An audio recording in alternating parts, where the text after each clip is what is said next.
terima pujian, engkau terima pujian, engkau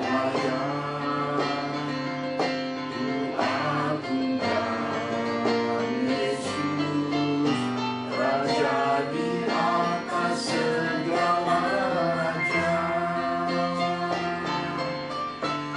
Raja di atas segala raja, Raja di atas segala raja. Dan Roh-Mu mengurapi setiap kami di masa-masa kesulitan dan kesukaran besar di antara bangsa-bangsa yang terjadi hari ini. Engkau menjamin kelangsungan hidup kami. Engkau menyatakan kebenaran firman-Mu ada. Engkau menyatakan semua nubuatan dari para nabi-Mu semuanya tergenapi. Sebab Kau besar, Kau dahsyat, Kau perkasa, Kau ajaib, Kau mulia yang kami sembah. Anugerahkan kasih-Mu di tengah-tengah kami. Anugerahkan sepatah kata firman-Mu supaya kami bisa menemukan solusi dalam kehidupan ini. Curahkan roh hikmat, roh pengertian dan pengenalan yang benar dari Engkau di tengah-tengah kami, dan berkati kami lagi. Di dalam nama Tuhan Yesus kami telah berdoa dan mengucap syukur. Mari semua kita yang cinta Tuhan sama-sama katakan amin.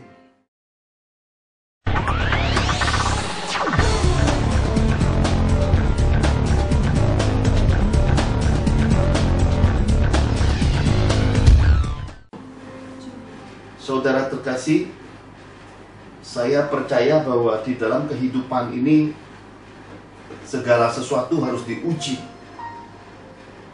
Bila di tahun 2020 ini Tuhan berkata tentang Tuhan membedakan antara kambing-kambing dengan domba-domba.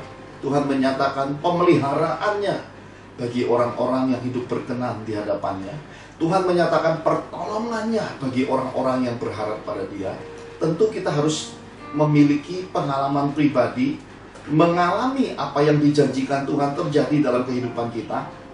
Dan kita tahu dengan pasti bahwa semua pengalaman-pengalaman dan kejadian-kejadian di dalam Tuhan, semua bukti di dalam iman kita kepada Tuhan itu adalah buah-buah kehidupan. Nah saudara, saya mau beri sedikit bukti buah-buah. Saudara-saudara bisa melihat suatu keadaan yang terjadi hari ini.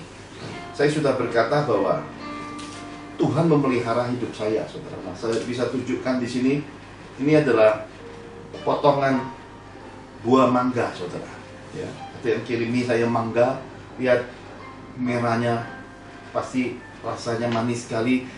Sayang sekali saya tidak bisa bagikan kepada saudara karena umur mangga ini tidak panjang, hanya beberapa hari dia akan segera matang dan kemudian kalau tidak dimakan membusuk. Jadi yang di dekat-dekat saja yang bisa menikmati buah-buah seperti ini. Bahkan kerabat keluarga besar Father's Miracle di Bandung, di Bekasi, di mana-mana tidak kebagian karena memang jarak usia buahnya terbatas. Jadi dinikmati, saudara yang dekat-dekat diberkati. Ada yang kirimi saya lagi beberapa potong.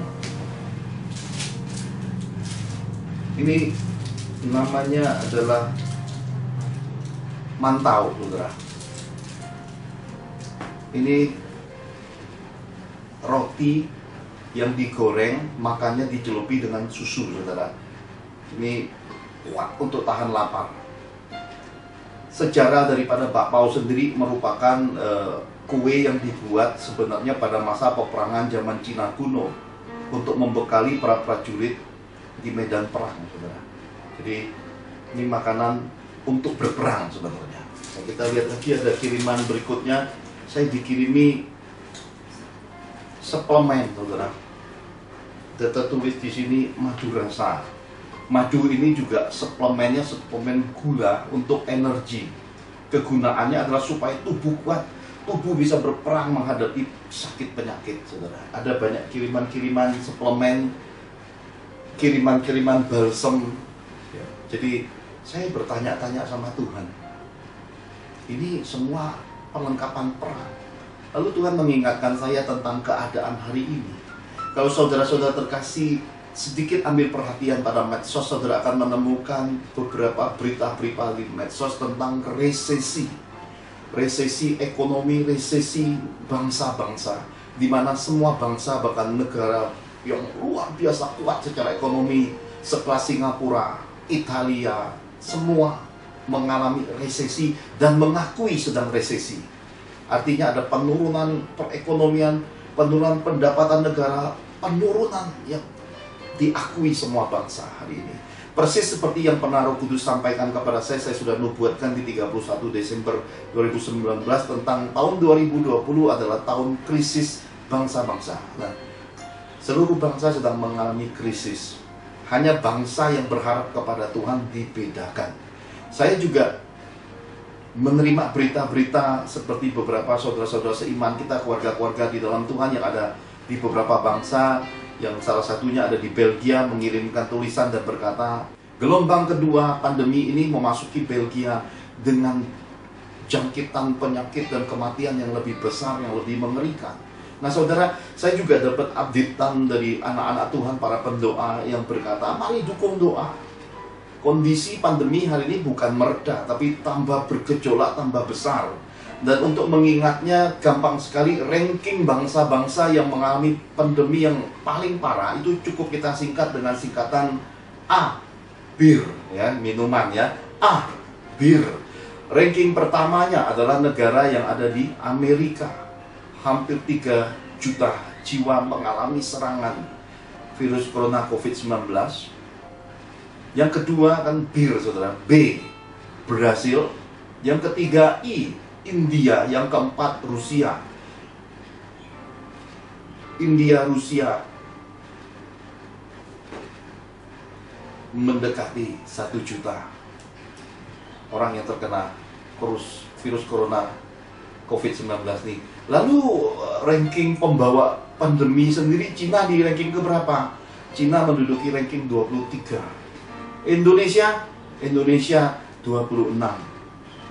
Jadi ini bukan ranking olimpiade atau perlombaan olahraga, nggak perlu saudara, karena yang paling tinggi, yang paling mengerikan, jadi tidak perlu berlomba untuk masukin yang pertama. Makin ke belakang makin baik di ranking pandemi ini. Jadi kita belajar menangkap hari ini tentang keadaan yang ada krisis, resesi, kesulitan besar, kesukaran besar, seperti yang pernah saya sampaikan di dalam penafsiran mimpi anak-anak Tuhan tentang nubuatan. Maret menuju ke Desember akan ada 1 bulan masa kesukaran besar. Bahkan kita bisa lihat di medsos, Presiden memprediksi Agustus September 2020 adalah puncak daripada pandemi virus corona COVID-19. Kalau Pak Johan, saya tidak mau mereka-reka, tidak mau menafsirkan bulan mana, tetapi ada suatu perasaan yang saya rasakan di balik apa yang terjadi, merupakan tanda-tanda seperti pemberian-pemberian anak-anak Tuhan ini, merupakan tanda-tanda yang saya baca bahwa kita mesti mempersiapkan diri untuk peperangan alam tidak nyata, the invisible wars, perang yang tidak nampak, perang terhadap penyakit, terhadap roh maut.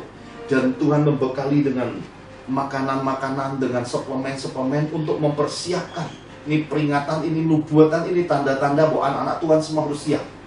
Peperangan masa kesukaran besar ada di depan mata, di mana ketika seluruh bangsa sudah menyatakan resesi, di mana kita bisa tahu hari ini bencana alam, banjir yang dadakan masuk ke Sulawesi, ke beberapa tempat yang tiba-tiba terjadi banjir bandang. Dan sebentar lagi menyusul, biasanya mendekati bulan musim hujan, musim ini, musim itu, ya mungkin akan terjadi masa kesukaran besar. Itu diperkirakan pada bulan tidak tahu September, Oktober, November ataukah Desember, tetapi masa-masa menjelang masuknya sisa 4-5 bulan menuju akhir tahun 2020 ini, seluruh umat Tuhan mesti siap siaga, berjaga-jaga, dan harus ekstra hati-hati. Mau kemana-mana, mau melakukan apa, mau raih apa, mau keputusan apa, andalkan Tuhan. Karena tidak akan pernah dipermalukan, dan tidak akan pernah sia-sia orang-orang yang mengandalkan Tuhan. Sebab ketika kita berharap kepada Tuhan, pertolongannya ada. Kita berdiri, berada pada momentum, pada tempat-tempat yang tepat. Dan ketika malapetaka lewat, sesungguhnya tangan Tuhan meluputkan kita. Nah saudara, hari ini kita belajar bagian yang ketiga, bagian terakhir daripada apa yang disampaikan Nabi Yehezkiel. Kita sudah belajar 2 sesi tentang bagaimanakah penyesatan dunia terjadi, pesan-pesan Tuhan untuk gereja-gereja, untuk umat Tuhan, jemaat Tuhan di akhir zaman.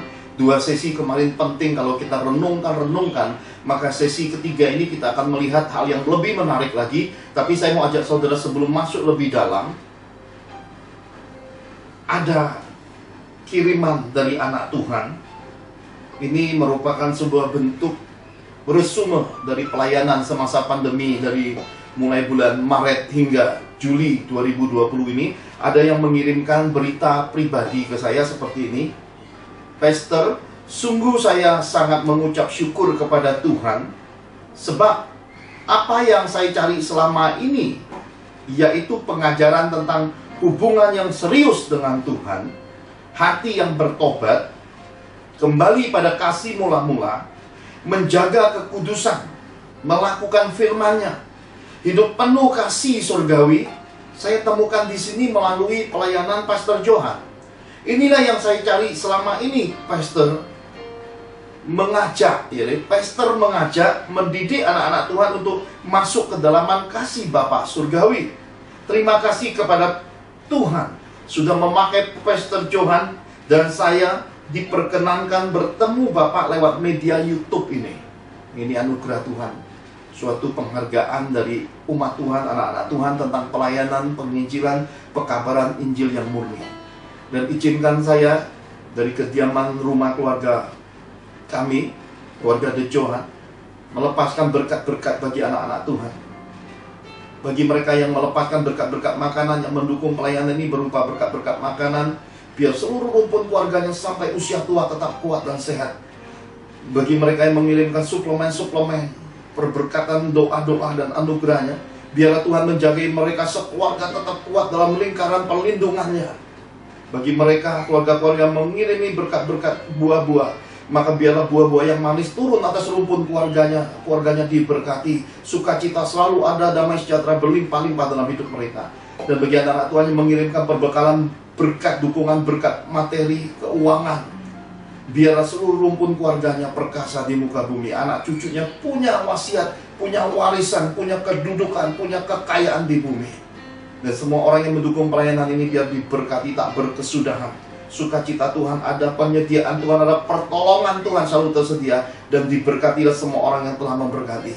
Dan mereka yang haus lapar akan firman biar dipuaskan dahaganya. Biar karunia-karunia roh tercurah dalam hidup mereka semua dan diberkati. Dan kami, keluarga besar De Johan, melepaskan berkat ini di dalam nama Tuhan Yesus. Haleluya. Mari kita lihat kembali apa yang tertulis di dalam Yehezkiel 8 ayat 16 sampai 18. Yehezkiel 8 ayat 16 sampai 18, demikian firman Tuhan.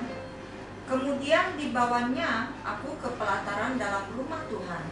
Sungguh dekat jalan masuk ke bait Tuhan, di antara balai bait suci dan mezbah, ada kira-kira 25 orang laki-laki yang membelakangi bait Tuhan dan menghadap ke sebelah timur sambil sujud pada matahari di sebelah timur. Lalu firman-Nya kepadaku, kau lihatkah itu, hai anak manusia? Perkara kecilkah itu bagi kaum Yehuda untuk melakukan perbuatan-perbuatan kekejian yang mereka lakukan di sini? Bahwa mereka memenuhi tanah ini dengan kekerasan dan dengan itu terus menyakiti hatiku. Sungguh mereka berkelakuan tak senonoh di hadapanku. Oleh karena itu, aku akan membalas di dalam kemurkaanku. Aku tidak akan merasa sayang dan tidak akan kenal belas kasihan. Dan kalaupun mereka berseru-seru kepadaku dengan suara yang nyaring, aku tidak akan mendengarkan mereka. Amin. Amin. Bagian yang ketiga, saudara terkasih, sesudah bagian 1-2 tentang penyesatan dunia, bagaimana praktek-praktek sihir, okultisme, tenung, santet di baliknya, dan kemudian kita bisa melihat ada banyak hal yang terjadi dan bagaimana Roh Kudus berpesan kepada kita tentang wanita-wanita yang hidup di akhir zaman, bagaimanakah kita bisa melihat Apakah gereja hari ini mau mempersiapkan dirinya dengan pelengkapan Roh Kudus? Apakah mereka memilih untuk menerima kitab suci secara murni, dibaptis, berbahasa roh, dampak-dampak peperangan di balik roh? Kita sudah belajar 2 bagian kemarin. Tapi bagian ketiga ini yang tidak kalah penting. Kita bisa melihat Tuhan berkata tanah dipenuhi dengan kekerasan. Bahkan mereka berbuat tak senonoh, kata Tuhan. Sudah jelas digambarkan Tuhan. Maka bagian 3 kita belajar tentang buah di balik penyesatan dunia. Saudara, kalau bicara buah, saya akan mengajak saudara masuk pelajaran kitab suci beberapa ribu tahun yang lalu, supaya ada suatu keseimbangan waktu dengan apa yang kita pelajari demikian efektifnya. Nanti kita belajar pelajaran ribuan tahun yang lalu, satu pelajaran tentang yang terjadi ribuan tahun yang lalu, yang terjadi, dan kemudian juga dipesankan di perjanjian baru. Jadi kita belajar nanti perjanjian lama satu versi, perjanjian baru satu versi, kemudian ada konversi perjanjian lama, perjanjian baru. Jadi ada 3 pelajaran kita pelajari di balik penyesatan dunia, buah-buahnya yang terjadi seperti apa, dan bagaimana Tuhan memperingatkan kita, anak-anak Tuhan yang hidup di akhir zaman ini, bagaimana kita harus bersiap-siap, bagaimana kita harus bertindak, bagaimana kita harus menempatkan hidup, bagaimana kita harus bawa keluarga kita di dalam era-era menjelang antikris yang akan segera datang. Masa berlakunya nanti 666 itu, saudaraku. Kita tidak bisa hindari bahwa di dalam perjanjian lama ada beberapa hal, maka kita versi perjanjian lama, perjanjian baru yang merupakan peringatan Tuhan di balik penyesatan dunia. Mari kita belajar yang pertama. Yang pertama 1 Korintus 10 ayat 6 sampai yang ke-11. 1 Korintus 10 ayat 6 sampai 11. Semuanya ini telah terjadi sebagai contoh bagi kita untuk memperingatkan kita, supaya jangan kita menginginkan hal-hal yang jahat seperti yang telah mereka perbuat, dan supaya jangan kita menjadi penyembah-penyembah berhala, sama seperti beberapa orang dari mereka. Seperti ada tertulis, maka duduklah bangsa itu untuk makan dan minum, kemudian bangunlah mereka dan bersukaria. Janganlah kita melakukan percabulan seperti yang dilakukan oleh beberapa orang dari mereka, sehingga pada suatu hari telah tewas 23.000 orang. Dan janganlah kita mencobai Tuhan seperti yang dilakukan oleh beberapa orang dari mereka, sehingga mereka mati di pagut ular. Dan janganlah bersungut-sungut seperti yang dilakukan oleh beberapa orang dari mereka, sehingga mereka dibinasakan oleh malaikat maut.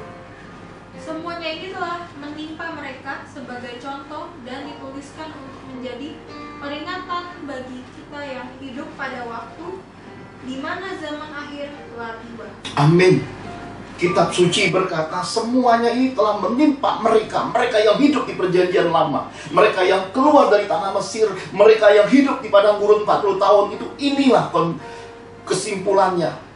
Inilah konversi perjanjian lama ke perjanjian baru yang merupakan contoh, dituliskan menjadi peringatan bagi kita yang hidup pada generasi di mana zaman akhir telah tiba. Saudara terkasih, hal ini besar. Kenapa saya berkata besar? Karena dituliskan dari perjanjian lama kepada jemaat perjanjian baru, khususnya para rasul menuliskan di dalam suratnya. Seorang rasul besar yang bernama Rasul Paulus menuliskan peringatan ini kepada jemaat di Korintus. Dan saya menuliskan ulang semua peringatan ini di dalam sebuah buku yang bernama The Invisible, dan menyebutnya sebagai 5 dosa besar. Kenapa menjadi sebutan 5 dosa besar? Karena ternyata dari apa yang kita pelajari dalam perjanjian lama, 5 dosa besar ini ketika dilakukan oleh bangsa Israel, satu generasi tidak masuk tanah Kanaan. Mereka tidak masuk di dalam janji Tuhan. Maka kitab suci mengurung kita dengan istilah ketidaktaatan, membuat kita tidak bisa mencapai janji-janji Tuhan. 40 tahun itu keliling yang sebenarnya cukup 40 hari sampai, saudara. Jadi akan ada perlambatan, wasting time, akan ada waktu buang, ada waktu yang terbuang sia-sia.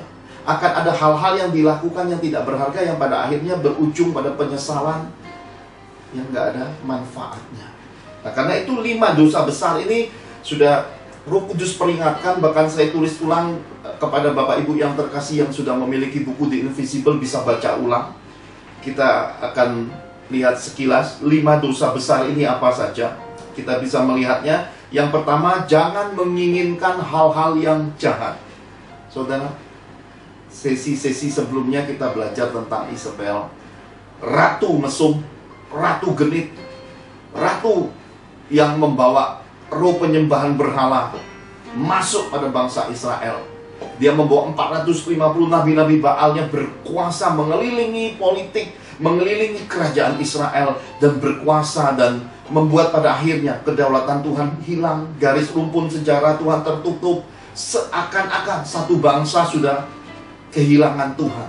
Tapi ternyata enggak, masih ada lebih dari 7.000 bahkan seorang nabi besar yang penuh keberanian, yang radikal, yang hidupnya penuh kemerdekaan, tidak terikat harta, yang hidup dalam kesederhanaan, yang bernama Nabi Elia berperang. Dan kita sudah belajar sesi kedua, saudara bisa dengar lengkap bagaimana peperangan itu terjadi. Seorang nabi yang dipenuhi roh mengirimkan olok-olokan. Jadi kita bisa melihat peperangan itu peperangan olok-olokan, tetapi kuasa Tuhan dinyatakan dengan dahsyat. Dan ketika kuasa Tuhan dicurahkan, sesuatu yang menjadi hukum dunia terbalik, saudara. Api bisa membakar air. Jadi saudara mesti paham, dalam kehidupan ini sesuatu Tuhan bisa adakan terbalik. Air bisa menjadi anggur, api bisa membakar air. Jadi itu Tuhan. Kedaulatannya melebihi hukum logika, melebihi fakta-fakta manusia. Jadi kita harus pahami di situ. Hal-hal yang jahat yang terjadi pada masa Isabel adalah kita bisa belajar tentang kebun anggur Nabot. Suatu hari Raja Ahab kepengen punya kebun anggur, tetapi kebun anggur ini kebun keluarga Nabot, tidak diperjualbelikan. Tetapi Isabel dengan tipu dayanya merebut kebun anggur Nabot ini. Ini pelajaran buat kita, saudara. Ketika kita punya kedudukan, ketika kita punya otoritas, punya kuasa, tidak bisa sewenang-wenang merebut hak milik orang lain, saudara. Karena itu sama aja dengan dosa besar, menginginkan hal-hal yang jahat. Terkadang Tuhan ingin semua kita, ketika kita punya jawatan, ketika kita masuk di dalam promosi Tuhan, diberkati Tuhan dengan keuangan, diperlengkapi Tuhan, kemudian disertai, dan semua ini diakui. Tetapi kita tidak bisa semena-mena pakai semua itu untuk kepentingan kita, untuk kebutuhan kita, untuk keegoan kita. Karena hal-hal itu sama aja dengan mencuri kemuliaan, saudara. Karena itu setiap orang yang ingin menjadi abdi Tuhan harus dipelengkapi dengan sikap rendah hati, sikap tahu budi, tahu diri, dan terutama harus ingat tujuannya untuk melayani Tuhan, untuk memuliakan Tuhan, untuk menjadi hamba, bukan berbalik arah merebut jadi tuan, mencuri kemuliaan. Hal ini harus kita sadari. Dan keselamatan ini, saudara, jatuh pertama kali kepada bangsa Israel. Bukan berarti kita mengkultuskan Israel atau kita abaikan semua hal yang terjadi ini.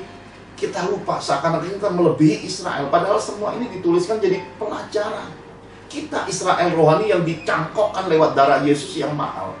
Kita tetap mengasihi, kita tetap memberkati Israel jasmani, tetapi tidak mengkultuskan mereka. Tetapi juga sebaliknya tidak boleh meninggalkan apa yang menjadi pelajaran sebagai peringatan di balik kejadian-kejadian yang terjadi pada Israel. Karena sebagian menolak, sebagian lagi akan menerima.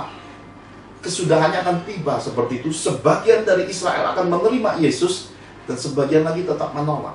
Dan sebagian yang menolak inilah yang diberikan kepada bangsa-bangsa hingga lengkap 100% menerima keselamatan dari Tuhan Yesus. Jadi jangan mengingini hal-hal yang jahat, hal yang pertama. Yang kedua, jangan menyembah berhala-berhala. Kita sudah dapat lewat 2 sesi kemarin penyesatan dunia, bagaimanakah ritual penyembahan, bahkan sejarah penyembahan setan masuk ke dunia lewat jalur Nimrod, kerajaan Babel. Kita sudah terima, sudah masuk. Dan hari ini kita masih lihat ritualnya sudah diringkaskan kemarin. Pemujaan lewat batu, emas, tembaga, perak, kayu, dengan ritual-ritual sujud, mencium minyak. Itu masih terjadi sampai hari ini. Istilahnya adalah praktek paganisme, penyembahan terhadap roh-roh ilah-ilah, berhala-berhala dunia, masih terjadi sampai hari ini. Yang ketiga, Jangan melakukan percabulan. Nah saudara, dosa zaman Nuh, khususnya Sodom Gomora itu masih ada di akhir zaman. Bahkan Tuhan Yesus peringatkan kita, tanda-tanda kesudahan zaman itu munculnya kembali dosa-dosa percabulan. Dan hari ini kita lihat di medsos, mulai marak pesta seksual anak-anak muda, saudara. Jadi dosa yang sama hari ini mulai muncul kembali, dan kita tahu akan nanti makin membesar. Seiring tanda akhir zaman datang, akan semakin nampak dosa percabulan. Yang keempat, jangan mencobai Tuhan. Kitab suci terbuka. Semua orang bisa baca kitab suci. Kitab suci semua orang bisa tafsirkan. Tetapi kita juga diingatkan, jalan semua orang lurus menurut pandangannya sendiri, menurut pengertiannya. Tetapi mereka tidak tahu ketika jalan itu menuju kebinasaan. Karena itulah orang yang ingin pelajari kitab suci, menafsirkan kitab suci, harus berhati-hati. Punya Roh Kudus, punya roh pertimbangan, dan mesti punya ketenangan untuk menyelidiki segala sesuatu. Sandarkan pada doa, dan lihat segala sesuatu menurut takaran roh. Ada buah roh, ada buah kehidupan, ada berkat untuk diri sendiri, dan terutama berkat bagi banyak orang. Itu harus menjadi filter utama. Dan dibalik semuanya harus disandarkan pada roh takut akan Tuhan. Jadi kita bisa tangkap bahwa segala sesuatu ini, Tuhan mencari generasi yang dewasa, punya keadilan, punya kebenaran, punya kesetiaan, dan terutama mereka punya pelengkapan Roh Kudus. Baik itu buah roh, maupun itu karunia-karunia roh, maupun itu hikmat dan pengertian. Semua itu diperlukan. Dan yang kelima, yaitu dosa bersungut-sungut. Ini yang paling sulit untuk dikenali. Karena kata bersungut-sungut ini hanya sebenarnya bisa kita kenali apabila kita berpegang teguh pada firman. Sekali lagi, dosa bersungut-sungut hanya bisa dikenali apabila kita berpegang pada firman. Saya menyelidiki di dalam kehidupan, terutama lewat kehidupan saya pribadi, dan ini menjadi sebuah jawaban dari apa yang saya tanya pada Tuhan tentang hukum Taurat, 10 perintah Allah. Hormatilah ayah dan ibumu, maka lanjut umurmu di bumi. Saya coba melihat takaran kasih yang menurut Tuhan Yesus, yang merupakan peringatan dan pesan di akhir zaman, bahwa karena banyaknya pendurhakaan, kasih akan menjadi dingin. Lalu saya pelajari, saya selidiki selama berpuluh-puluh tahun. Saya temukan akhirnya lewat kehidupan saya pribadi.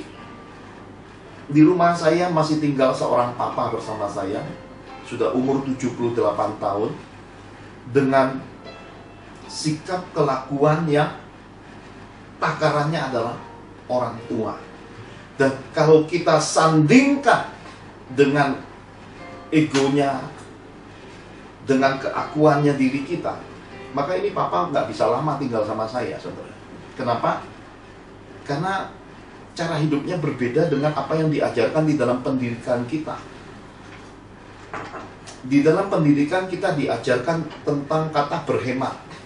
Di dalam pendidikan kita diajarkan kata untuk menabung. Ya. Sementara papa saya menerobos semua itu. Ya. Bangun pagi, ambil semprot air, semprot tumbuh-tumbuhan, bunga, semprot halaman rumah.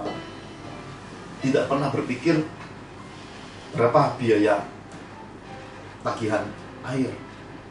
Yang kedua, kalau papa dapat berkat, dapat keuangan yang kita berkati setiap bulan, dia selalu pakai uang itu beli buah, beli kue, beli ikan, pokoknya belanja. Kadang yang dibeli itu tidak sesuai dengan kebutuhan kita. Nah, saya coba pelajari hal ini, dan inilah ternyata yang membuat ada banyak sekali generasi itu akhirnya sama orang tua tidak rukun, saudara. Kenapa? Karena bersungut-sungut, tidak bisa terima kelakuan orang tuanya. Sebaliknya saya, ada Tuhan campur tangan, saudara. Terkadang saya baru mau ngomong sedikit aja kelakuan papa, saya sudah dimarahi Tuhan, saudara. Jadi saya coba ngertiin semua itu lewat pelajaran roh. Jadi lewat Roh Kudus lah saya ditegur, saya diingatkan tentang dosa bersungut-sungut. Pada akhirnya Saya bisa memahami tentang 10 hukum Tuhan. Salah satunya adalah hormati ayah ibumu, berbakti pada orang tua itu dengan cara Tuhan, dengan pimpinan roh. Saya tidak berani usik orang tua saya. Saya tidak berani ngomongin papa saya.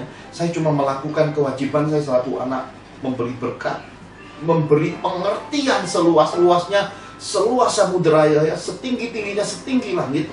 Seperti kasih Yesus, saya sayangi seorang papa, dan saya terima semua itu jadi bagian hidup saya.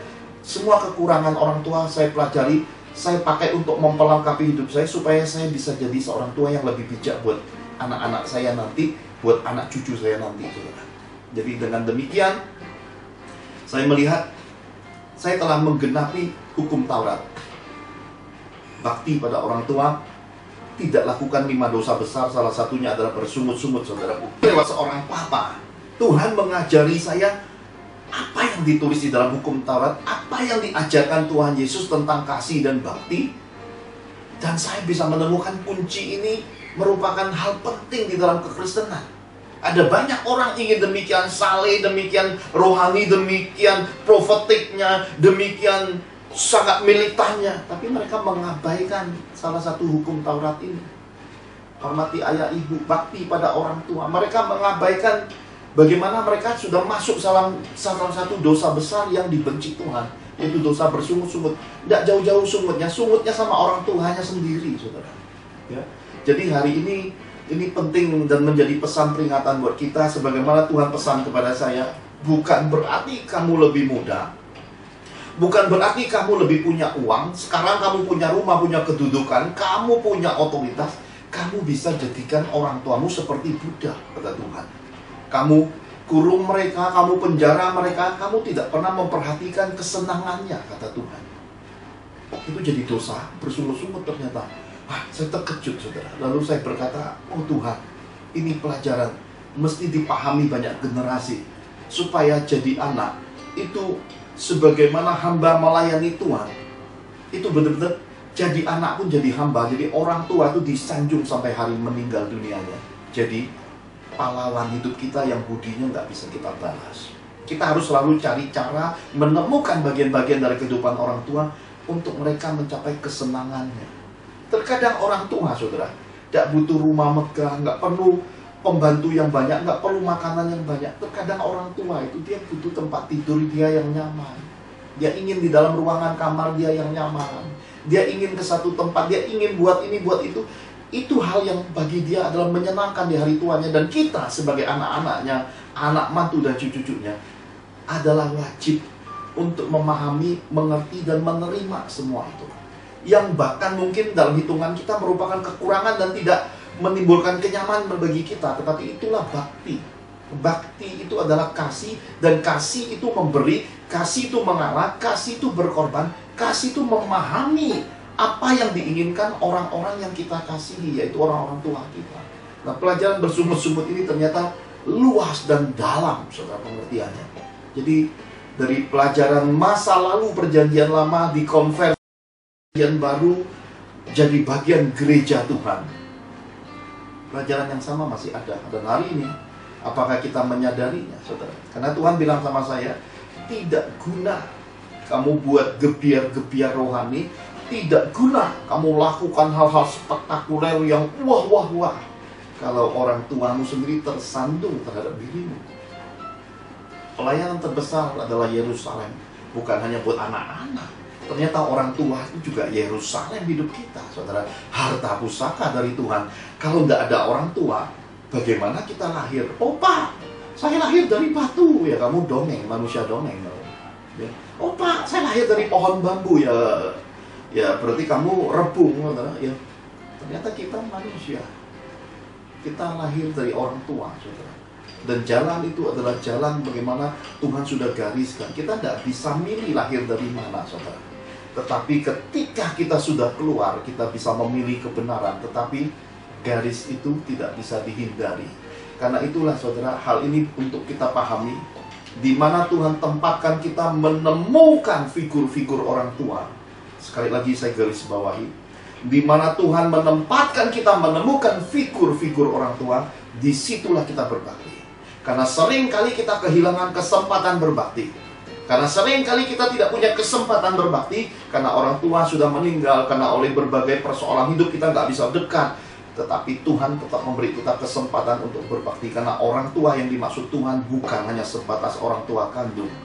Orang-orang tua di muka bumi ini adalah bagian daripada kita harus berbakti.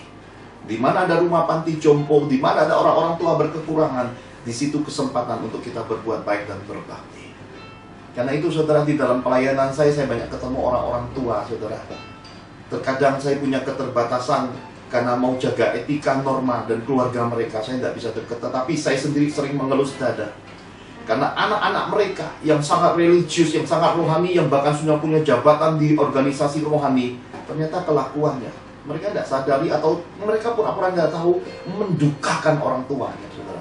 Dan kami ini ada yang di barisan luar keluarga-keluarga ini, ngerti apa itu pelajaran bakti, ingin berbuat baik dan berbakti, tetapi ternyata ada tembok-tembok penghalang. Terkadang saya harus berkata kepada Tuhan, jikalau suatu hari Engkau memberi kepada hamba-Mu berkat keuangan besar, izinkan hamba membangun panti-panti buat orang tua, supaya kasih sayang begitu terbuka. Sebagaimana hamba berbakti pada orang tua, suatu hari izinkan hamba mempraktekkan bakti itu jadi bagian perluasan pekabaran Injil-Mu sebagai pelayanan kasih yang luas.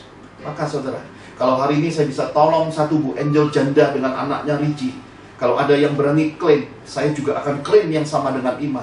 Suatu hari kalau Tuhan berkati saya dengan keuangan yang besar, akan tolong banyak janda-janda di muka bumi ini untuk punya kesempatan mencapai figur Bapa, mencapai Yesus lewat kasih yang tidak terbatas. Kenapa?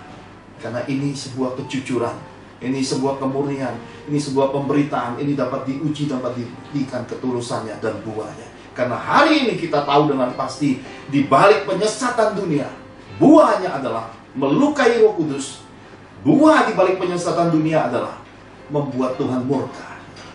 Tetapi kalau kita berbuat terbalik, tidak tersesat di jalan-jalan dunia, jalan arwah-arwah, jalan setan-setan, kita justru masuk pada ketepatan jalan Tuhan. Isinya adalah membuat Roh Kudus bersuka cita, membuat Tuhan tersenyum, membuat isi surga bersuka cita. Karena satu berita keselamatan, karena satu pertolongan, karena satu kebaikan pun yang kita buat, lewat secangkir minum pun kita beri. Ternyata Tuhan dimasyurkan. Ini generasi yang Tuhan cari. Apa yang kau semaikan, apa yang kau tabur, akan berbuah di dalam hidupmu. Sebab itu jangan sesat. Tuhan tidak membiarkan dirinya dipermainkan. Apa yang kau tabur, itu yang akan engkau tuai. Karena itulah di dalam kehidupan ini kita punya Yesus yang hebat. Marilah kita belajar menemukan kehebatan itu lewat kesederhanaan, lewat pelajaran kehidupan sehari-hari, lewat praktek kasih yang nyata dalam kehidupan kita, lewat kebenaran yang tidak perlu lewat puji-pujian manusia, tapi lewat kebenaran yang ada integritas di dalam diri kita, yaitu kejujuran hidup diri kita sendiri. Itu yang berharga dalam kehidupan ini. Nah saudara, saya masuki sekarang bagian kedua, perjanjian lama, yaitu ada hal yang menjadi dosa yang tersembunyi. Kita mau belajar lewat pelajaran ini. Mari kita lihat Kejadian 13 ayat 8 sampai yang ke-15.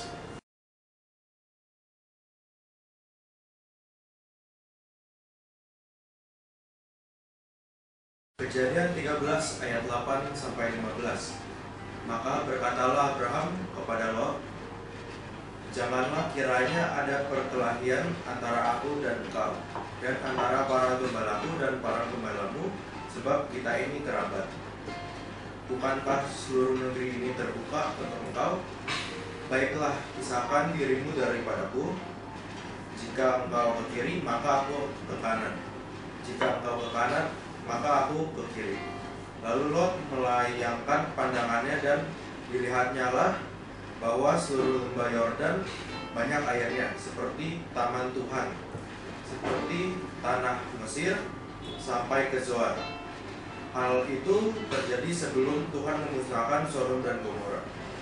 Sebab itu Lot memilih bagiannya seluruh lembah Yordan itu. Lalu ia berkata ke sebelah timur, dan mereka berpisah. Abram menetap ke tanah Kanaan, tetapi Lot menetap ke kota-kota lembah Yordan dan berkemah di dekat Sodom. Adapun orang Sodom sangat jahat dan berdosa terhadap Tuhan. Setelah Lot berpisah daripada Abram, berfirmanlah Tuhan kepada Abram, pandanglah sekelilingmu dan lihatlah dari tempat engkau berdiri, itu ke timur dan barat, utara dan selatan. Sebab seluruh negeri yang kulihat itu akan kuberikan kepadamu dan kepada keturunanmu untuk selama-lamanya. Amin. Berkatalah Abram, pribadi yang dewasa, seorang paman yang ngerti kesulitan ponakannya. Lot ponakan Abram. Lot dibawa serta Abram. Abram yang menerima janji Tuhan, Abram yang menerima visi Tuhan, Abram bergaul langsung dengan Tuhan. Sedangkan Lot ini ngikut aja. Dalam hidup saudara percaya tidak percaya, di mana ada Tuhan, di situ berkat Tuhan tercurah. Di mana kehadiran Tuhan ada, di situ mukjizat nyata. Obed-Edom suatu hari menerima hampiran persinggahan Daud yang bawa tabut Tuhan. Oleh perkara matinya Usa dan beberapa pengawal yang menopang ketika kereta yang membawa tabut jatuh, mereka pegang dan mereka melanggar kekudusan Tuhan, mati. Ya. Usa dan beberapa orang di situ, saudara. Daud ketakutan, singgah ke rumah Obed-Edom. Dan di dalam catatan sejarah kitab suci berkata, Obed-Edom dan seisi keluarganya diberkati Tuhan. Nah inilah saudara, pelayanan yang Tuhan percayakan di dalam perjalanan hidup ini. Bagaimana saya mengajarkan integritas iman, integritas Kristus, integritas Injil kepada anak-anak, cucu, keluarga saya sendiri. Bagaimana ketika kami beribadah Tuhan hadir. Tuhan ingin berkat ini juga sampai kemana-mana saudara. Jadi seorang sahabat saya yang datang dari kota Kudus berkata, bro, aku lihat kamu itu pelayanannya Tuhan bawa arahnya ke pemulihan keluarga, impartasi pelayanan figur Bapak turun ke anak-anak muda. Ini baru diucapkan baru beberapa hari terakhir ini saudara. Saya melihat itu nyata sekali saudara. Tetapi dibalik semua hal yang luar biasa ini, sebenarnya yang harus lebih penting kita sadari adalah Tuhan ingin kita mengenal Dia pribadi. Jangan lagi kenal Tuhan lewat kata orang. Karena kenal Tuhan dan lewat kata orang, pada suatu masa pencobaan datang karena para gembala Lot bertengkar dengan gembala Abram oleh karena perebutan rumput, perebutan tempat, perebutan air. Yang terjadi adalah lihat, perpisahan. Tuhan membuat pemisahan. Abram masih mengalah dan berkata, carilah tempat yang kau mau. Kalau engkau ke kanan, aku ke kiri. Ya. Pisahkan dirimu, kata Abram. Lot melayangkan pandangannya. Nah inilah orang yang hidup menurut apa yang dia lihat, orang yang hidup menurut apa yang dia dengar, orang yang hidupnya menurut dirinya sendiri, seringkali mengambil pilihan dengan apa yang dia pandang baik. Sedangkan orang yang hidupnya menurut kehendak Tuhan, mau kemanapun tidak masalah, mau jurusan apapun tidak masalah, mau hari apapun, tanggal berapapun, kapanpun, dimanapun, is okay. Karena yang terpenting adalah penyertaan Tuhan ya saudara. Lihat, kitab suci berkata setelah Lot pergi, karena Lot memilih suatu tempat di sebelah timur, di sebuah lembah yang bernama Lembah Yordan. Itu seperti taman sorga, karena subur, hijau, dan luar biasa enaknya. Sementara Abram, kalau lihat dari catatan pilihan ini, pasti larinya ke barat. Dan lihat, sebelum segala sesuatunya terjadi, perpisahan itu sudah Tuhan izinkan dan akhirnya terjadi. Lalu kita bisa lihat catatan kitab suci, Abram menetap di tanah Kanaan.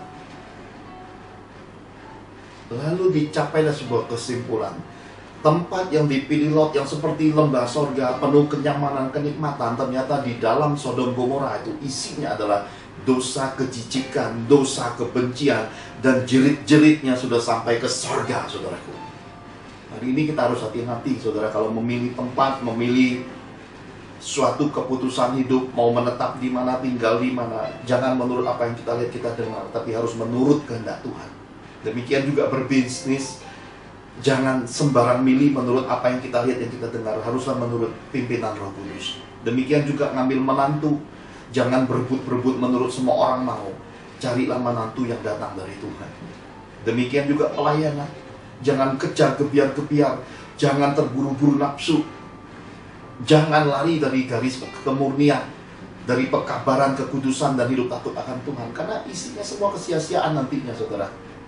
Kitab suci berkata, setelah Lot berpisah dengan Abram, Tuhan datang, saudara, ketemu Abram dan berbicara. Ini saya mau ulangi karena firman bagian ini menarik sekali.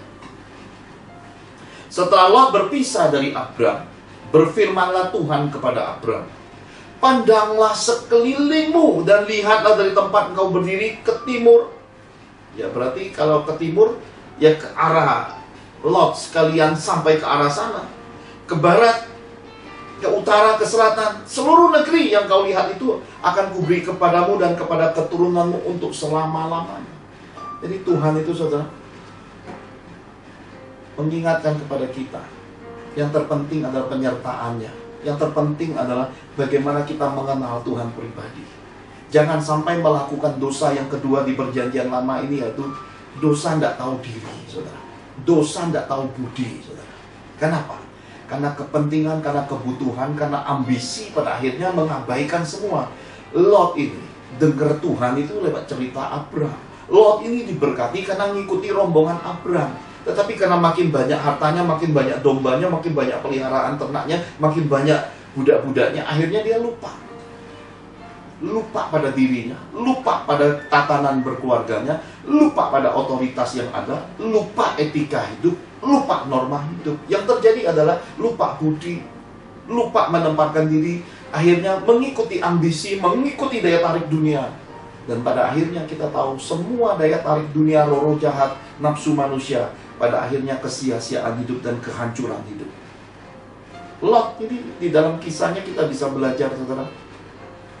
Istrinya pun nggak bisa kebawa, saudara. Karena waktu dalam pelarian Sodom Gomora, istrinya balik arah melihat Sodom Gomora jadi tiang garam.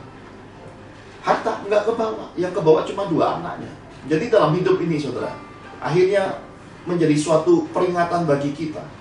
Buat apa nimbun materi dunia berlebihan?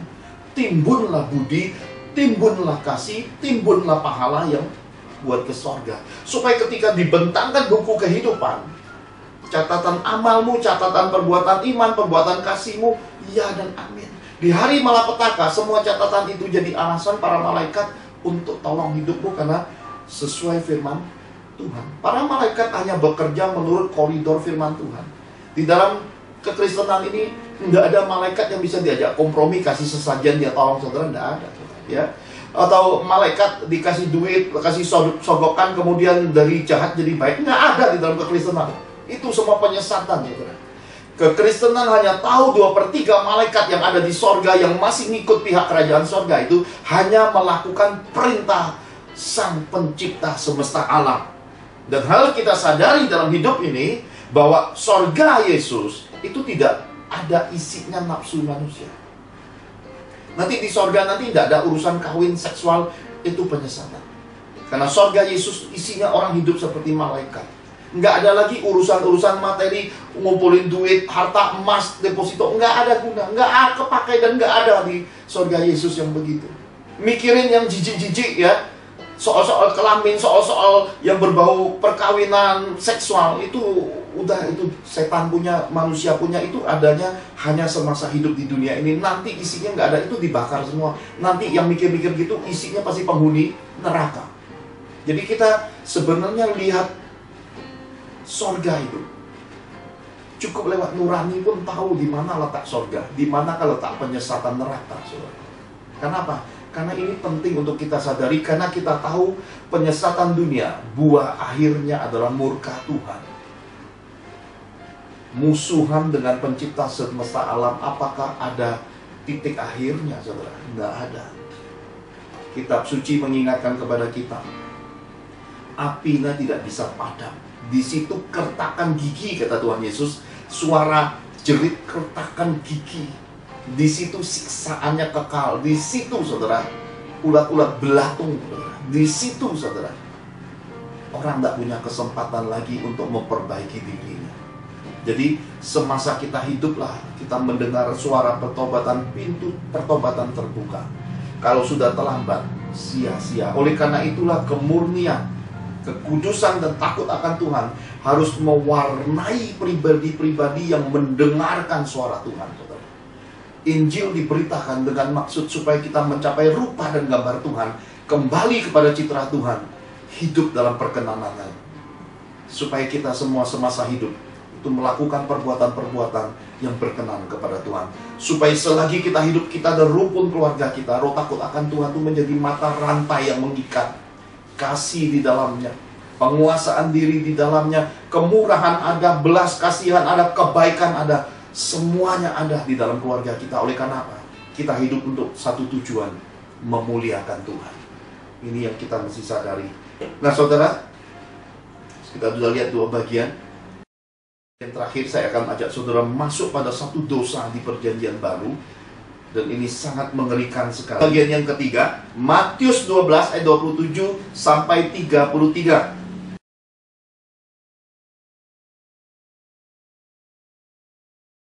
Matius 12 ayat 27 sampai 33, demikian firman Tuhan. Jadi, jika aku mengusir setan dengan kuasa Beelzebul, dengan kuasa siapakah pengikut-pengikutmu mengusirnya? Sebab itu, merekalah yang akan menjadi hakimmu. Tetapi jika aku mengusir setan dengan kuasa Roh Allah, maka sesungguhnya kerajaan Allah sudah datang kepadamu. Atau bagaimanakah orang dapat memasuki rumah seorang yang kuat dan merampas harta bendanya apabila tidak diikatnya dahulu orang kuat itu? Sesudah diikatnya, barulah dapat ia merampok rumah itu. Siapa tidak bersama aku, ia melawan aku, dan siapa tidak mengumpulkan bersama aku, ia mencerai-beraikan. Sebab itu, aku berkata kepadamu, segala dosa dan hujat manusia akan diampuni, tetapi hujat terhadap Roh Kudus tidak akan diampuni. Apabila seorang mengucapkan sesuatu menentang anak manusia, ia akan diampuni. Tetapi jika ia menentang Roh Kudus, ia tidak akan diampuni. Di dunia ini tidak, dan di dunia yang akan datang pun tidak. Jikalau suatu pohon kamu katakan baik, maka baik pula buahnya. Jikalau suatu pohon kamu katakan tidak baik, maka tidak baik pula buahnya. Sebab dari buahnya lah pohon itu dikenal. Amin. Amin. Dosa ketiga yang dipesankan dalam perjanjian baru, dipesankan bagi gereja-gereja Tuhan, ini pesan langsung dari Tuhan Yesus, yaitu dosa menghujat Roh Kudus. Ini nggak ada ampun, saudara. Kita bisa melihat ternyata kesalahan, pelanggaran, dosa sesama manusia masih ada kesempatan, masih ada alasan, masih bisa diampuni. Ternyata terhadap Roh Kudus nggak ada, saudara. Tidak diampuni, jadi dosa yang kekal. Nah saudara, waktu saya baca tentang ini, saudara, saya coba cari pemahaman sederhananya, saudara. Lalu saya temukan tulisan ini lewat tulisan bahasa Inggris. Bunyinya seperti ini. Wherefore I say unto you, all manner of sin and blasphemy shall be forgiven unto men, but the blasphemy against the Holy Spirit shall not be forgiven unto men. Dan dalam bahasa Indonesianya diartikan seperti ini. Karenanya aku berkata kepadamu, segala macam dosa dan penistaan akan diampuni bagi manusia, tetapi penistaan terhadap Roh Kudus tidak akan diampuni bagi Amin. manusia. Kata menghujat itu diterjemahkan dalam bahasa Inggrisnya, Bible versi Inggrisnya, penistaan. Nah, kalau kita coba cari di dalam kamus bahasa Indonesia dengan beragam pengertian kata penistaan, kita akan menemukan diartikan cara, perbuatan, atau hina, atau merendahkan.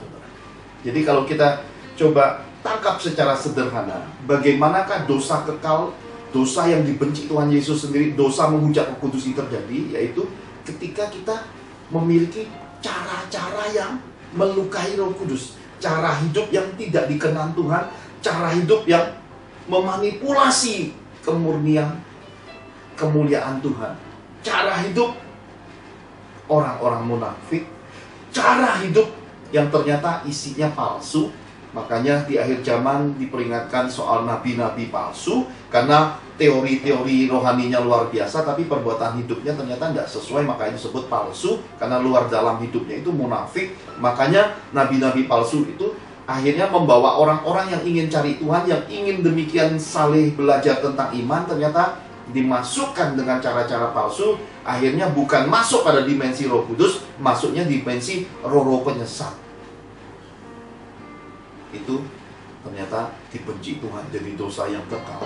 Kita juga diingatkan Tuhan, ada orang-orang di akhir zaman datang di hari penghakiman Yesus nanti, Tuhan, Tuhan, aku bernubuat, aku mengusir setan, mengadakan mukjizat demi namamu.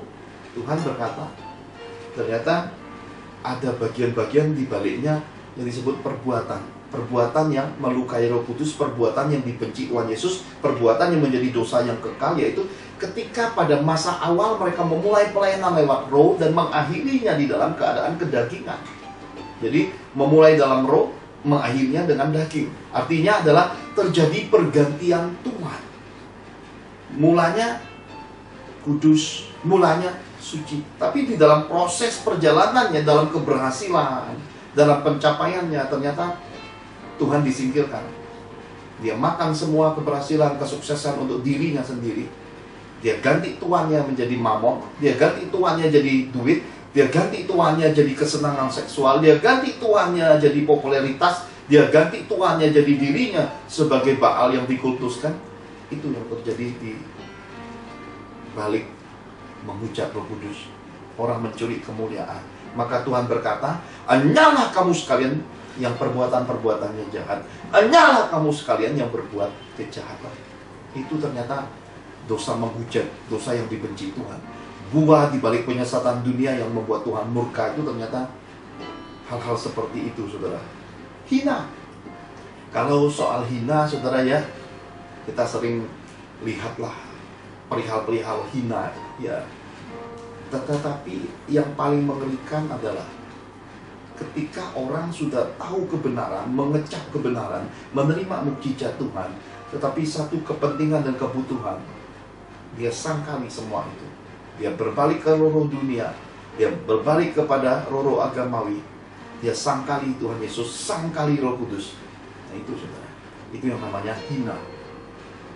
Jadi menghina sesuatu yang mengutangi dia, menghina kemuliaan yang pernah dia kecap dalam hidupnya. Nah itu, saudara, ini namanya orang murtad, nggak tahu bukti, nggak tahu takti. Dan ini orang-orang yang menyangkal hati nurani. Jadi orang-orang yang pada akhirnya menghujat Roh Kudus itu adalah orang-orang yang tidak punya hati nurani lagi, saudara.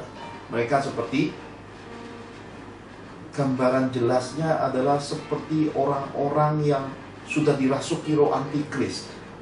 Ngomongnya meleper, sok tahu belagak tahu. Mereka tidak bisa diajak untuk berdiskusi, tidak mau terima nasihat, apalagi teguran. Mereka mau-maunya mereka. Ya, jadi akhirnya hidupnya sekar dewe. Ya, generasi begitu yang ternyata menghina Tuhan. Dan yang bagian berikutnya merendahkan. Merendahkan itu kadang-kadang gini loh, saudara. Buah dari kesombongan itu adalah penghinaan. Jadi ketika orang sombong melihat sesuatu yang gak sesuai dengan dirinya, dia hina, dia rendahkan. Jadi buah dari kesombongan itu penghinaan. Jadi terkadang di dalam hidup ini ada orang-orang yang menganggap dirinya lebih dari orang lain. Dan ada banyak juga penyesatan terjadi. Orang-orang menganggap surga itu hanya punya dirinya, saudara, ya. Jadi orang lain itu nggak masuk surga, hanya dirinya yang punya surga. Orang lain nggak kudus, ya, hanya dirinya yang kudus. Pokoknya dirinya lah yang segala-galanya melebihi dewa, saudara. Hati-hati, saudara. Kesombongan itu saudaranya 11-12 dengan yang namanya penghakiman, roh menghakimi. Jadi alangkah baiknya dalam hidup ini kita memiliki pencapaian karakter Yesus, di mana rupa gambar, cara hidup, cara memandang perbuatan Yesus itu kita jadikan bagian hidup kita. Tuhan Yesus suatu hari diperhadapkan kepada seorang wanita yang kedapatan berbuat zina.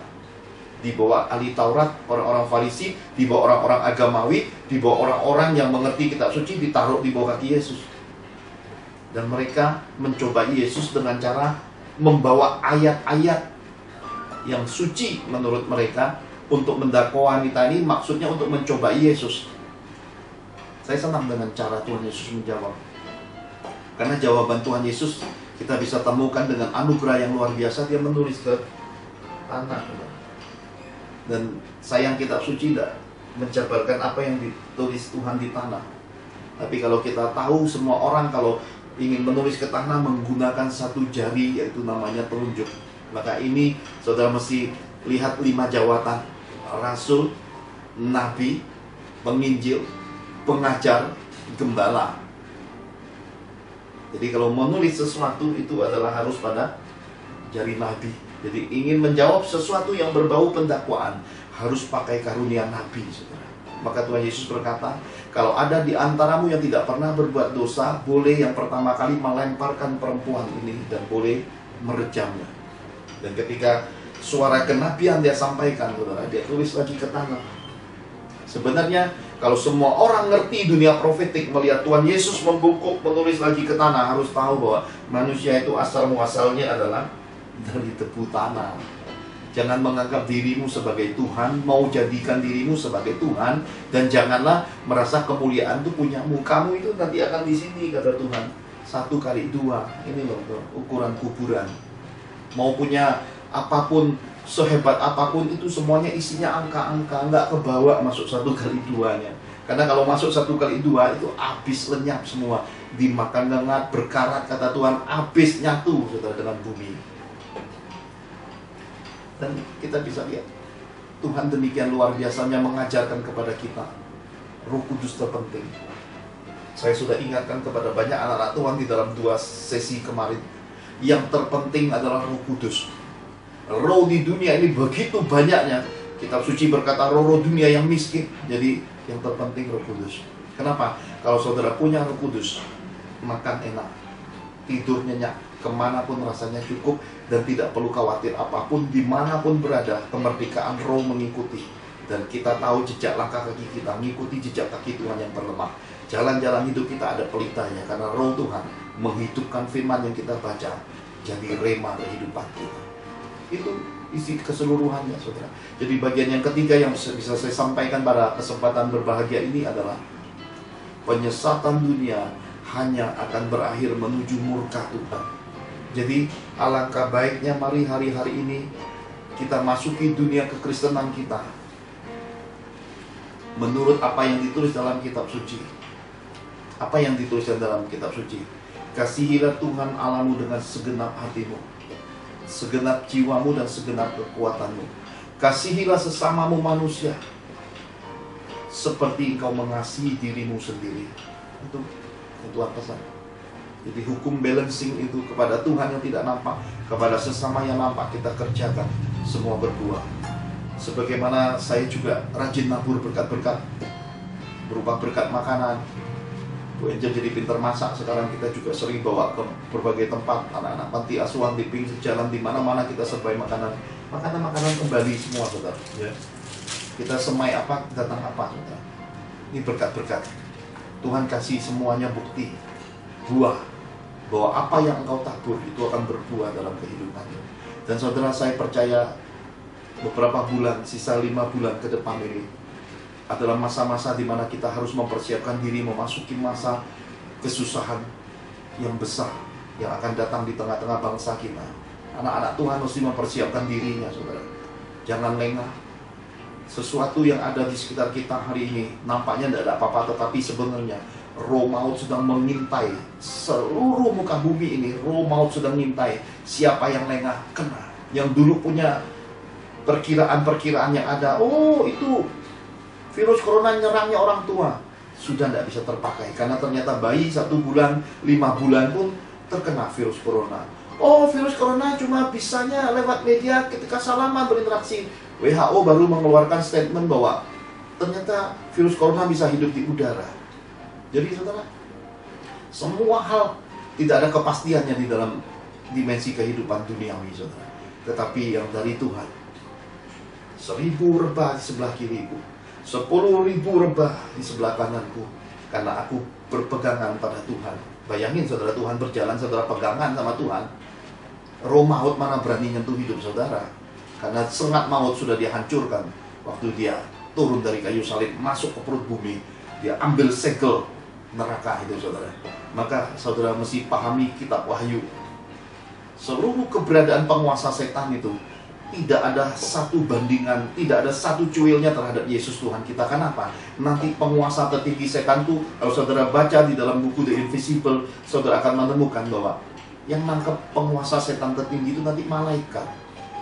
Tuhan nggak perlu turun tangan, jadi kuasanya masih kuasa kecil. Cuma terkadang kita sering lihat tampilan-tampilan didramatisir. Setan itu tidak ada apa-apanya saudara. Tetapi Roh Kudus itu yang termulia kalau saudara tahu. Saudara pernah lihat video-video yang pernah saya tampilkan?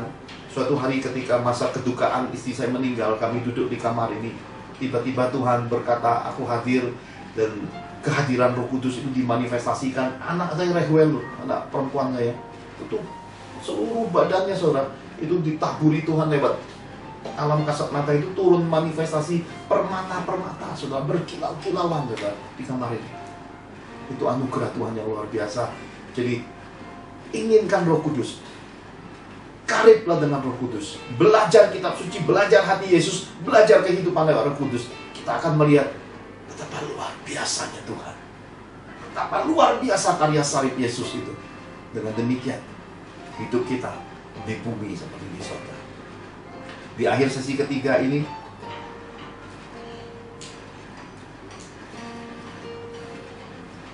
izinkan saya sampaikan sebuah nasihat kepada saudara terkasih di dalam Tuhan.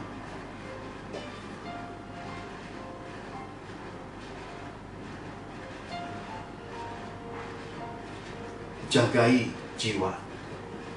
Jangan sampai alami kebosanan, kejenuhan. Jangan sampai saudara merasakan semua menjadi hambar dan tawar di dalam keadaan rohani. Karena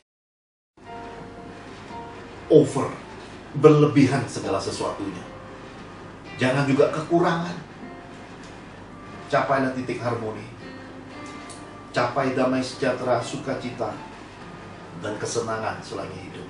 Capai semua itu jadi bagian yang memuliakan Tuhan. Maka kalau saudara alami suatu kelesuan, kelelahan, beban yang teramat berat, tinggalkan semua hal. Raih tangan Roh Kudus. Raih Tuhanmu. Ajak serta dalam hidupmu. Nikmati beberapa detik, beberapa menit, beberapa jam. Maka dia akan menyegarkan kembali jiwa. Sebab air sungai kehidupan Yesus itu adalah Roh yang menghidupkan, yang berkata kepada pengantin-pengantinnya, marilah terima dengan cuma-cuma. Marilah dan katakan, Maranatha, Yesus Kristus datang segera. Mari kita berdoa.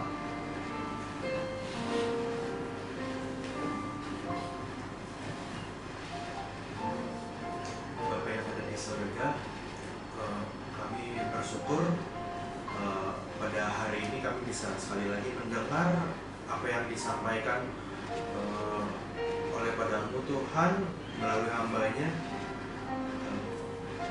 Bahkan atas dosa-dosa yang selama ini kami berbuat Tuhan, kami akan melakukan sesuai dengan kehendak-Mu Tuhan, sesuai yang Kau firmankan. Kami akan menjalani hidup kami dengan benar Tuhan. Terima kasih Tuhan atas apa yang telah Kau sampaikan. Berkat-berkat-Mu Tuhan, dalam nama Tuhan Yesus kami sudah berdoa dan mengucap syukur. Mari kita angkat dulu tangan kita. Tuhan, pelajaran Roh lewat catatan kitab Nabi Yehezkiel Kau ajarkan kepada kami selama 3 sesi ini. 2 bagian penyesatan dunia, dan yang bagian terakhir hari ini adalah buah dari balik penyesatan dunia membuat Engkau murka. Ajar kami di jalan-jalan kehidupan ini untuk menyenangkan Engkau, bisa hidup di jalan-jalan Roh-Mu, jalan-jalan perkenanan-Mu Tuhan. Kami dan sisi keluarga kami akan beribadah kepada Tuhan, mencari wajah Tuhan sampai akhir hidup kami Tuhan. Pegang tangan kami, jangan pernah lepaskan. Tuntun kami Tuhan, bahwa kami hidup dengan kesederhanaan, bahwa kami hidup dengan kerendahan hati, bahwa kami hidup menurut kebenaran firman-Mu. Dan semua kami yang telah mendengarkan isi hati-Mu, lihat tangan kami terbentang di hadapan-Mu. Biar lewat barat, timur, utara, dan selatan, Kau bukakan tingkap-tingkap langit. Kau beri perlindungan-Mu, berkat-berkat kasih dan perlindungan-Mu bagi setiap kami. Hingga dari tata Bapa di sorga, Para malaikat-Mu Kau utus menjagai kami semua, melindungi dimanapun kami berada. Keluarga kami, anak-anak kami, orang-orang yang kami kasihi, menerima berkat perlindungan-Mu yang Kau curahkan, Kau limpahkan melalui putra tunggal-Mu Tuhan Yesus Kristus, yang namanya disebut. Keajaiban terjadi, mukjizat terjadi. Beri berkat kepercayaan ini daripada-Mu, hingga materai, kuasa dan penghiraman Roh Kudus-Mu ada pada kami. Kami terima semua berkat-Mu di bumi seperti di surga. Kami terima semua berkat ini di dalam nama Tuhan Yesus. Sama-sama kita katakan amin. Tuhan Yesus memberkati. Shalom.